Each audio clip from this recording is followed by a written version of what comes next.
എല്ലാവർക്കും നമസ്കാരം. ഇന്ന് ചരിത്രത്തിലെ ഏറ്റവും വലിയ ഇടിവിനാണ് മാർക്കറ്റ് സാക്ഷ്യം വഹിച്ചത്. കോവിഡിനെ തുടർന്ന് 2020 മാർച്ചിന് ശേഷമുണ്ടായ ഏറ്റവും വലിയ ഇടിവ്. അതായത് ഒറ്റ ദിവസം കൊണ്ട് 1800ഓളം പോയിൻ്റാണ് നിഫ്റ്റി താഴേക്ക് വന്നത്. അതേപോലെ തന്നെ ബാങ്ക് നിഫ്റ്റിയും 5000 പോയിൻറ്റിനടുത്തേക്ക് താഴെ വന്നു. മാർക്കറ്റ് ഇത്രത്തോളം ഒരു ക്രാഷ് ആവുമെന്ന് ആരും പ്രതീക്ഷിച്ചിരുന്നില്ല.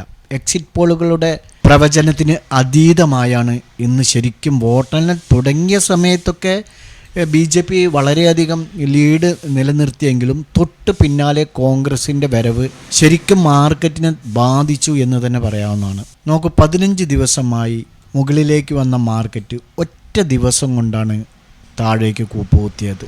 1800 പോയിൻറ്റിന് മുകളിലാണ് നിഫ്റ്റി ഒറ്റ അടിക്ക് താഴെ വന്നത്.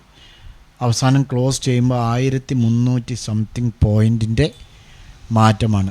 ഇതിനു മുമ്പ് കോവിഡിൻ്റെ സമയത്താണ് ഇത്തരത്തിലുള്ള ക്രാഷ് സംഭവിച്ചത്. പക്ഷേ അത് ഒറ്റ ദിവസം കൊണ്ടല്ല, മൊത്തത്തിൽ കോവിഡിൻ്റെ കാലഘട്ടത്തിലേക്ക് പോയി കഴിഞ്ഞാൽ 2020 നമുക്ക് പോവാം.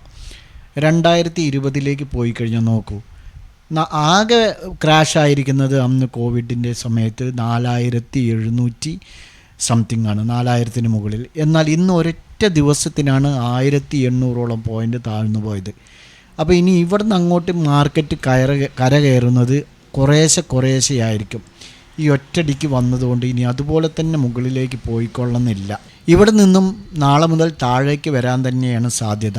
ബാങ്ക് നിഫ്റ്റിയുടെ കാര്യമെടുത്തു കഴിഞ്ഞാൽ ഇന്ന് ഒരൊറ്റ ദിവസം കൊണ്ട് തന്നെ ബാങ്ക് നിഫ്റ്റി ക്രാഷ് ആയത് 5000 പോയിൻറ്റിനടുത്താണെന്ന് പറഞ്ഞല്ലോ. നമുക്ക് വ്യക്തമായിട്ട് നോക്കുകയാണെങ്കിൽ ഇതാ നോക്കൂ, 4500 മുകളിൽ 5000-നടുത്ത് ക്രാഷായി അവസാനം ക്ലോസ് ചെയ്യുന്ന സമയത്ത് 3300 സംതിങ് ആണ്. ഇതന്നെ കോവിഡ് സമയത്ത് നമുക്ക് പരിശോധിക്കുകയാണെങ്കിൽ ഇതൊക്കെ ഡേ ക്യാൻഡിലാണ് കേട്ടോ. ബിഗിനേഴ്സിനെ സംബന്ധിച്ചിടത്തോളം ഇത്തരത്തിലുള്ള ഒരു മാർക്കറ്റ്, അതായത് അവരൊക്കെ കേട്ടിട്ടുണ്ടാകും കോവിഡ് സമയത്ത് ക്രാഷായി എന്ന്. പക്ഷേ കോവിഡ് സമയത്ത് മൊത്തത്തിലുള്ള ക്രാഷാണ് സംഭവിച്ചത്. ദിവസങ്ങളോളം നീണ്ടു നിന്നിട്ടുള്ള ക്രാഷായിരുന്നു കോവിഡ് സമയത്ത് സംഭവിച്ചത്. നോക്കൂ, ഇവിടെ നിന്നാണ് കോവിഡ് സമയത്ത് ക്രാഷ് സംഭവിച്ച് മൊത്തം എത്രയാണ്? ആകെ 15000-15000-നടുത്ത് പോയിന്റിലാണ് കോവിഡ് സമയത്ത് ബാങ്ക് നിഫ്റ്റി ക്രാഷ് ആയതെങ്കിൽ ഇന്ന് ഒറ്റ ദിവസം കൊണ്ട് 5000-നടുത്താണ് ക്രാഷ് ആയിരിക്കുന്നത്. ഒപ്പം തന്നെ സ്റ്റോക്കുകളും ഒരുപാട് ക്രാഷായ സ്റ്റോക്കുകൾ ഇന്നുണ്ട്. ഓപ്ഷൻ സെല്ലേഴ്സിനെ സംബന്ധിച്ചിടത്തോളം ഇന്ന് ചാകര തന്നെ ആയിരിക്കും. BJP ലീഡ് നിന്നിട്ടും എന്താണ് ഇത്തരത്തിലുള്ളൊരു ഇടിവിന് കാരണം എന്ന് എല്ലാവർക്കും ഒരു സംശയമുണ്ടാവും. പക്ഷേ ഒന്ന്, കോൺഗ്രസിൻ്റെ പിന്നാലെയുള്ള വരവ്. 2, മോദി തുടക്കത്തിൽ വോട്ടെണ്ണുന്ന സമയത്ത് മോദി ഏറെക്കുറെ പിന്നിലായിരുന്നു. അതിനുശേഷമാണ് മോദി അവസാന സമയത്തൊക്കെയാണ് മോദി മുകളിലേക്ക് കയറി വന്നത്. മാർക്കറ്റ് ക്ലോസ് ചെയ്യുമ്പോൾ സെൻസെക്സിനുണ്ടായ നഷ്ടം 4389 പോയിൻ്റാണ്. അതായത് 72,079 നിലവാരത്തിലായിരുന്നു ക്ലോസിങ്. നിഫ്റ്റി 1379 പോയിൻ്റ് താഴ്ന്ന് 21,884 ക്ലോസ് ചെയ്തു. മാർക്കറ്റ് നാളെ ഇവിടെ നിങ്ങളുടെ ചെറിയൊരു ഗ്യാപ്പ് ഡൗണിൽ അല്ലെങ്കിൽ ഒരു ഫ്ലാറ്റ് ഓപ്പൺ നടത്തിയിട്ട് അവിടെ നിന്ന് താഴെ വരാൻ തന്നെയാണ് സാധ്യത. ഏകദേശം ഒരു 200 പോയിൻറ്റോ 200 പോയിൻറ്റിന് മുകളിലോ താഴേക്ക് വന്നാലും അത്ഭുതപ്പെടാനില്ല. കാരണം കേന്ദ്രത്തിൽ BJP ഒറ്റക്കക്ഷിയായി 272 സീറ്റ് നേടിയിട്ടില്ല എന്നുള്ളതാണ്. കൂട്ടുകക്ഷി ഭരണമാണ് വരാൻ പോകുന്നത്. അതോടൊപ്പം തന്നെ ഇന്ത്യ മുന്നണി അവരും മന്ത്രിസഭ രൂപീകരിക്കാനുള്ള നെട്ടോട്ടത്തിലാണ്. പല കക്ഷികളെയും അവരോടൊപ്പം ചേർക്കാൻ അവർ ശ്രമിക്കുന്നുണ്ട്. തെലങ്കാനയിൽ TDP, ചന്ദ്രബാബു നായിഡു, അതേപോലെ തന്നെ നിതീഷ് കുമാർ, ഇവരെയൊക്കെ ചേർത്തുകൊണ്ട് മന്ത്രിസഭ രൂപീകരിക്കാനുള്ള ശ്രമത്തിലാണ് ഇന്ത്യ മുന്നണി. അതോടൊപ്പം തന്നെ NDA മുന്നണിയും ചന്ദ്രബാബു നായിഡുവിനും നിതീഷ് കുമാറിനൊക്കെ വലിയ ഓഫറുകളാണ് വെച്ച് നീട്ടിയിരിക്കുന്നത്. നിലവിൽ അവരുടെ സഖ്യത്തിൽ നിന്നും പോകരുത് എന്നുള്ളത് കൊണ്ട് അപ്പോൾ BJPയും ഇന്ത്യ മുന്നണിയും മന്ത്രിസഭ രൂപീകരിക്കുന്ന തിരക്കിലാണ്. അതുകൊണ്ട് തന്നെ നമുക്ക് മാർക്കറ്റ് വീണ്ടും ഇനിയും ഒരു കൃത്യമായ ധാരണ എത്തും വരെ മാർക്കറ്റ് താഴേക്ക് തന്നെയാണ് വരാൻ സാധ്യത. നിങ്ങൾ ട്രേഡുകൾ വളരെയധികം ശ്രദ്ധിച്ച് ചെയ്യുക. കുറച്ച് ദിവസത്തേക്ക് മുകളിലേക്ക് പോകാതിരിക്കുന്നതാണ് നല്ലത്. ശ്രദ്ധിച്ച് ക്ഷമയോടെ ഇരുന്ന് താഴേക്ക് മാർക്കറ്റ് വരുന്നുണ്ടോ എന്ന് നോക്കി പുട്ട് സൈഡ് മാത്രം എടുത്ത് മുന്നോട്ട് പോകാൻ ശ്രമിക്കുക. ഇന്നലെ ഒരു 2 സ്റ്റോക്ക് തന്നിരുന്നു. അതിൻ്റെ കാര്യം നോക്കേണ്ട ആവശ്യമില്ല, എന്നിരുന്നാലും നമുക്ക് നോക്കാം. കാരണം മാർക്കറ്റ് ഇത്രയും ക്രാഷായ സ്ഥിതിക്ക് നമ്മൾ ബൈ എൻട്രിയാണ് കൊടുത്തത്. കാരണം മിനിഞ്ഞാന്നത്തെ പെർഫോമൻസ് വെച്ച് നോക്കുമ്പോൾ, അതായത് വെള്ളിയാഴ്ചയിലേക്ക് പെർഫോമൻസ് ഇന്നലത്തേക്ക് പെർഫോമൻസ് വെച്ച് നോക്കുമ്പോൾ മാർക്കറ്റ് എന്തായാലും എക്സിറ്റ് പോളിൻ്റെ പ്രവചനം അനുസരിച്ച് റൂളിംഗ് പാർട്ടി തന്നെ വരും എന്ന് തന്നെയാണല്ലോ നമ്മൾ ഉറപ്പിച്ചിരുന്നത്. അതുകൊണ്ട് തന്നെ മാർക്കറ്റ് മുകളിലേക്ക് പോകുമെന്നുള്ള ഒരു ധാരണയിൽ തന്നെയായിരുന്നു എല്ലാവരും. നമ്മൾ ഏതായിരുന്നാലും ടി വി എസ് മോട്ടോർ 2258 ബൈ എൻട്രി പറഞ്ഞിരുന്നത്. ഓപ്പൺ ചെയ്തത് 2251 ഹൈ പോയത് 2253. അവിടെ നിന്ന് ഇങ്ങോട്ട് താഴേക്ക് വരികയായിരുന്നു. പിന്നീട് 2258 വന്നിട്ടില്ല. നമുക്ക് അതിലൊരു എൻട്രി ലഭിച്ചിട്ടില്ല. ഇന്ന് ലഭിക്കാൻ യാതൊരു സാധ്യതയുമില്ല. ഇത്രത്തോളം മാർക്കറ്റ് ക്രാഷ് ആകുമ്പോൾ സ്റ്റോക്കുകളും അതിനനുസരിച്ച് താഴേക്ക് പോകാൻ തന്നെയാണല്ലോ സാധ്യത. അതേപോലെ ഓയിൽ 675 പറഞ്ഞത്. നമുക്ക് ഓപ്പൺ ചെയ്തത് 668. അവിടുന്ന് തന്നെ താഴേക്ക് വരികയാണ് ചെയ്തത്. പിന്നീട് മുകളിലേക്ക് പോയിട്ട് തന്നെയില്ല. അപ്പോൾ അതുകൊണ്ട് അതിലും നമുക്ക് എൻട്രി ലഭിച്ചിട്ടില്ല. നിഫ്റ്റി ബാങ്ക് നിഫ്റ്റിയുടെ സപ്പോർട്ട് ആൻഡ് റെസിസ്റ്റൻസ് നോക്കുകയാണെങ്കിൽ ഇപ്പോൾ ഇങ്ങനെ മാർക്കറ്റ് ക്രാഷ് ആകുന്ന സമയത്ത് സപ്പോർട്ട് ആൻഡ് റെസിസ്റ്റൻസിനൊന്നും പ്രാധാന്യമില്ല.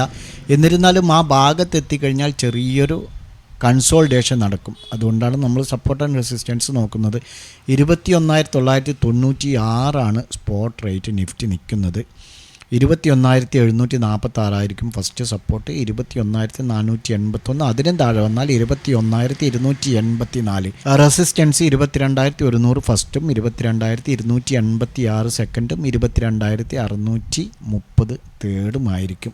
ബാങ്ക് നിഫ്റ്റിയെ സംബന്ധിച്ചിടത്തോളം 47,206 സ്പോട്ട് റേറ്റ്. 46,650 ഫസ്റ്റ് സപ്പോർട്ടായിരിക്കും. 46,055 സെക്കൻഡും 45,641 തേർഡ് സപ്പോർട്ടുമായിരിക്കും. 47,606 first resistance. 48,110 സെക്കൻഡും 48,435 തേർഡ് റെസിസ്റ്റൻസുമാകും. നാളെ ബാങ്ക് നിഫ്റ്റിയുടെ എക്സ്പയറി ഡേ കൂടെയാണ്. ശ്രദ്ധിച്ചുകൊണ്ട് ട്രേഡുകൾ എടുക്കാൻ ശ്രമിക്കുക. നമുക്ക് നാളേക്ക് കൂടെ 2 സ്റ്റോക്കുകൾ നോക്കാം. ഒന്നാമത്തെ സുബൻ ഫാർമസ്യൂട്ടിക്കൽസ് ആണ്. മാർക്കറ്റ് ഇത്രയൊക്കെ ക്രാഷായിട്ടും സുബൻ ഫാർമ താഴേക്ക് വന്നില്ല, പിടിച്ചു നിന്നു. അതുകൊണ്ട് തന്നെ നാളെ ഈ ഒരു ഏരിയ ബ്രേക്ക് ചെയ്യുകയാണെങ്കിൽ 626 നമുക്കൊരു എൻട്രി എടുത്ത് പോകാം. 620 സ്റ്റോപ്പ് ലോസ് വെക്കണം. 630, 637 എന്നിങ്ങനെ ടാർഗറ്റ് വെക്കാവുന്നതാണ്. അടുത്തത് ഏഷ്യൻ പെയിൻ്റ് ആണ്. ഏഷ്യൻ പെയിൻറ്റ് നമുക്കൊരു സെൽ എൻട്രി തന്നെയാണ്. 2,856 നമുക്കൊരു സെൽ ചെയ്ത് പോകാം. 2,870 സ്റ്റോപ്പ് ലോസ് വയ്ക്കാം. 2,842, 2,830 എന്നിങ്ങനെ ടാർഗറ്റ് വയ്ക്കാവുന്നതാണ്. അതിനും താഴെ വരികയാണെങ്കിൽ സ്റ്റോപ്പ് ലോസ് മെയിൻ്റെനൻസ് ചെയ്തുകൊണ്ട് പരമാവധി പ്രോഫിറ്റ് ബുക്ക് ചെയ്യാൻ ശ്രമിക്കുക. ഇത്തരത്തിലുള്ള അവസരങ്ങളൊന്നും ഇനി ഒരിക്കലും നമുക്ക് കിട്ടി എന്ന് വരില്ല. നമ്മളിന്ന് ടെലഗ്രാം ഗ്രൂപ്പിലൊക്കെ നല്ല പ്രോഫിറ്റാണ്. ഫിൻനിഫ്റ്റി ഇന്ന് എക്സ്പയറി ആയതുകൊണ്ട് തന്നെ ഫിൻനിഫ്റ്റിയിലാണ് കൂടുതലും ശ്രദ്ധ കൊടുത്തത്. ഫുൾ ഹീറോ കംപ്ലീറ്റ് ഹീറോ ആയിപ്പോയി. 100, 200, 300 പോയിൻ്റൊക്കെയാണ് പ്രോഫിറ്റ്. പക്ഷേ അത്രത്തോളം ക്ഷമിച്ച് പേടിയോടെ നമ്മുടെ ട്രേഡേഴ്സ് പ്രോഫിറ്റ് ബുക്ക് ചെയ്തിരിക്കും എന്ന് ഞാൻ പറയുന്നില്ല. കാരണം എല്ലാവരും, ഇപ്പം ഞാനാണെങ്കിലും ഇത്രത്തോളം നമുക്കിപ്പോൾ ഒരു 15,000, ഒരു 20,000 പ്രോഫിറ്റ് നമ്മുടെ ഗ്രീൻ കണ്ടു കഴിഞ്ഞാൽ അക്കൗണ്ടിൽ ഉടനെ നമ്മൾ എക്സിറ്റ് അടിക്കില്ലേ? മുകളിലേക്ക് പോകും എന്ന് ഇനിയും താഴേക്ക് ഒരു 50,000 ആവട്ടെ 1,00,000 ആവട്ടെ പറഞ്ഞിരിക്കില്ലല്ലോ. കാരണം നമ്മുടെ മാർക്കറ്റിൻ്റെ ഇത്ര കാലത്തെ അനുഭവം വെച്ച് നോക്കുമ്പോൾ നമ്മൾ അതല്ല ചെയ്യുക. അതുപോലെ തന്നെ ആയിരിക്കും നമ്മുടെ പ്രത്യേകിച്ച് ബിഗിനേഴ്സ്. അതുകൊണ്ട് അവർ 5,000, 10,000 പ്രോഫിറ്റ് ആകുമ്പോൾ പെട്ടെന്ന് എക്സിറ്റ് അടിച്ച് ഉള്ളത് ബുക്ക് ചെയ്തിട്ടുണ്ടാവും. എന്നാലും ചില ക്ലയൻസ് നന്നായി പ്രോഫിറ്റ് ബുക്ക് ചെയ്തിട്ടുണ്ട്. നിങ്ങൾക്ക് ഞങ്ങളുടെ ടെലഗ്രാം ഗ്രൂപ്പിൽ ജോയിൻ ചെയ്യാൻ താല്പര്യമുണ്ടെങ്കിൽ ജോയിൻ ചെയ്യുക. നമ്മുടെ താഴെ ഡിസ്ക്രിപ്ഷനിൽ ലിങ്കുണ്ട്. ഞാൻ ഇനി ഏതായാലും സമയം വൈകിയ സ്ഥിതിക്ക് നമ്മുടെ ഗ്രൂപ്പ് കാണിക്കുന്നില്ല. ഓക്കെ, ഈ 2 ട്രേഡുകൾ, ഇപ്പോൾ കൊടുത്ത 2 ട്രേഡുകളും നിങ്ങളുടെ വാച്ച് ലിസ്റ്റിലേക്ക് ആഡ് ചെയ്യാം. ട്രേഡുകൾ എടുക്കുന്നതിന് മുമ്പ് സ്വന്തമായി അനലൈസ് ചെയ്യുന്നതോടെ എടുക്കാൻ ശ്രമിക്കുക. ഞങ്ങളുടെ വീഡിയോ എഡ്യൂക്കേഷൻ പർപ്പസിന് വേണ്ടി മാത്രമാണ്. മറ്റൊരു വീഡിയോയുമായി നാളെ കാണാം. Okay, by.